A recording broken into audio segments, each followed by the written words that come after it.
ಇರಬೇಕಾಗಿತ್ತು. ಹೌದಾ? ನೀವು ಸ್ಟಡಿ ಮಾಡಬೇಕಾಗಿತ್ತು. ಆದ್ರೆ ಇಲ್ಲಿ ಬಂದು ಹೋರಾಟ ಮಾಡ್ತಾ ಇದ್ದೀರಾ. ರಾಜ್ಯದಲ್ಲಿರುವ ಲಕ್ಷಾಂತರ ಯುವಕರ ಅನುಭವಿಸ್ತಿರುವ ನೋವನ್ನ, ಹೃದಯದಲ್ಲಿರುವ ಆ ಹತಾಶೆ, ಆ ನಿರಾಸೆನ ನೀವು ಸರ್ಕಾರಕ್ಕೆ ತಿಳಿಸೋಕೆ ಬಂದಿದ್ದೀರಿ. ಹೌದಾ? ನಮಗೇನ್ ಬೇಕು? ಉದ್ಯೋಗ ಬೇಕು. ಸೊ ನಾವು ಉದ್ಯೋಗ ಕೇಳ್ತಾ ಇದೀವಿ, ಬೇರೆ ಏನು ಕೇಳ್ತಾ ಇಲ್ಲ. ಸೊ ನಾನು ಈ ಸರ್ಕಾರಕ್ಕೆ ರಿಕ್ವೆಸ್ಟ್ ಮಾಡೋದು ಇಷ್ಟೇ ಸರ್, 2013ರಿಂದ 2018 ಸಮಯದಲ್ಲಿ ನಿಮ್ಮ ಸರ್ಕಾರ ಇದ್ದಾಗ ಸಿಕ್ಕಾಪಟ್ಟೆ ನೋಟಿಫಿಕೇಶನ್ ಆಗಿತ್ತು. ಹೌದಾ? ಪೊಲೀಸ್ ಆಗ್ಲಿ, PSI ಆಗ್ಲಿ, ಬೇರೆ ಬೇರೆ ಎಕ್ಸಾಮ್ ಸಿಕ್ಕಾಪಟ್ಟೆ ನಡೆದಿತ್ತು. ಅವಾಗ ಯುವಕರು ನಿಮ್ಮಿಂದ ತುಂಬಾ ಲಾಭ ಪಡೆದಿದ್ರು ಸರ್. ಎಷ್ಟೋ ಸ್ಟೂಡೆಂಟ್ಸ್ PC ಆಗಿದ್ದಾರೆ, PSI ಆಗಿದ್ದಾರೆ. ಅವರೆಲ್ಲ ನಿಮ್ ಬಗ್ಗೆ ಒಂದು ಒಳ್ಳೆ ಅಭಿಮಾನ ಇಟ್ಕೊಂಡಿದ್ರು ಸರ್.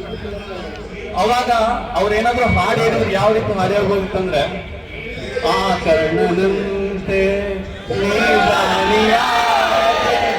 ಇನ್ನೊಂದು ಜೀವಕ್ಕೆ ಆಧಾರವಾದೆ. ಆದ್ರೆ ಈ ಸರ್ಕಾರದಲ್ಲಿ ಈಗ ನೀವು ಯುವಕರಿಗೆ ಹೇಳ್ತೀರಾ? ಈ ಹಾಡು ಹೇಳ್ತೀರಾ? ಇಲ್ಲ. ಸರಿಯಾಗಿ ನೋಟಿಫಿಕೇಶನ್ ಇಲ್ಲ, ಎಕ್ಸಾಮ್ ನಡೀತಾ ಇಲ್ಲ ಸರ್. ನನಗೆ ಹೇಳೋದಕ್ಕೆ ಬೇಜಾರಾಗ್ತಿದೆ. ಈಗ ನಮ್ಮ ಯುವಕರು ಹಾಡು ಹೇಳಿದ್ರೆ ಯಾವ ತರ ಹಾಡು ಹೇಳ್ಬೋದು?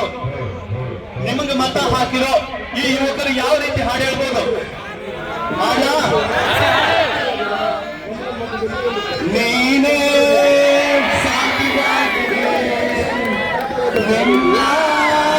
ಮುತ್ತಿನಾಗಿರಿ, ಹದ್ದಾಗಿ ಕುಕ್ಕಿತಲ್ಲೋ, ನಿನ್ನ ಹದ್ದಾಗಿ ಕುಕ್ಕಿತಲ್ಲೋ. ಸೊ ಬೇಸರದಿಂದ ಹಾಡು ಹೇಳ್ತಾ ಇದೀನಿ. ಯಾಕೆ ಅಂದ್ರೆ ಯುವಕರು ತಮ್ಮ ಯೌವನ, ತಮ್ಮ ಸಮಯ, ತಮ್ಮ ಕನಸುಗಳನ್ನ ಈ ಸ್ಪರ್ಧಾತ್ಮಕ ಪರೀಕ್ಷೆಗಳಿಗೆ ಮೀಸಲಿಟ್ಟಿದ್ದಾರೆ.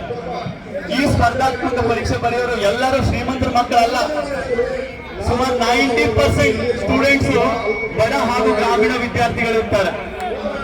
ಹೌದಾ? ಸೊ ಮನೆಯಲ್ಲಿ ಅಪ್ಪ ಅಮ್ಮ ನನ್ನ ಮಗಳು ಮುಂದೆ ಒಂದು ಗೌರ್ಮೆಂಟ್ ಜಾಬ್ ತಗೊಂಡು ನನ್ನ ಭವಿಷ್ಯವನ್ನ ಸದೃಢವಾಗಿ ಇಟ್ಕೊಳ್ತಾರೆ ಅನ್ನೋ ಕಾರಣಕ್ಕೆ ಸಾಲ ಮಾಡಿನಾದ್ರು ಕೂಲಿ ಕೆಲಸ ಮಾಡಿ, ಹೊಲದಲ್ಲಿ ಕೆಲಸ ಮಾಡಿ, ದೂರದ ಯಾವುದೋ ಕೋಚಿಂಗ್ ಸೆಂಟರ್ ಅಲ್ಲಿ ಕಳಿಸ್ತಾರೆ, ಓದ್ಲಿ ನನ್ನ ಮಗ ಅಂತ. ಕೋಚಿಂಗ್ ಮುಗಿದ ಮೇಲೆ ಮಕ್ಕಳು ಏನಂತಾರೆ, ಅಪ್ಪ ನಾನು ಇನ್ನೂ ಸ್ವಲ್ಪ ದಿನ ಓದ್ತೀನಿ ಅಂತ. ಇವರಿಗೆ ಕ್ಲಾಸ್ ಆದ್ರೂ ಪರವಾಗಿಲ್ಲ, ಆಯ್ತು ಮಗ ನಾನು ಸಾಲ ಮಾಡಾದ್ರು ನಾವು ಓದಿಸ್ತೀನಿ, ಓದು ಅಂತ. ಆದ್ರೆ ಹೀಗೆ ಟೈಮ್ ಕಳೀತು. ಇನ್ನ ತಂದೆ ತಾಯಿ ಹೇಳ್ತಾರೆ, ಬಾ ಮಗ, ನನ್ನ ಕಡೆಯಿಂದ ದುಡ್ಡು ಕೊಡಕ್ ಆಗಲ್ಲ ಬಾ ಅಂತ.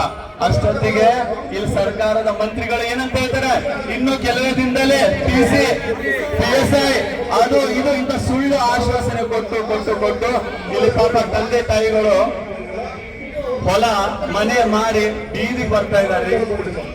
ಸೊ ಸರ್ಕಾರಕ್ಕೆ ನನ್ನ ರಿಕ್ವೆಸ್ಟ್ ಇಷ್ಟೇ, ದಯವಿಟ್ಟು ನಮ್ಮ ಯುವಕರ ಬಾಳಿನ ದಾರಿ ದೀಪ ಆಗಲಿ.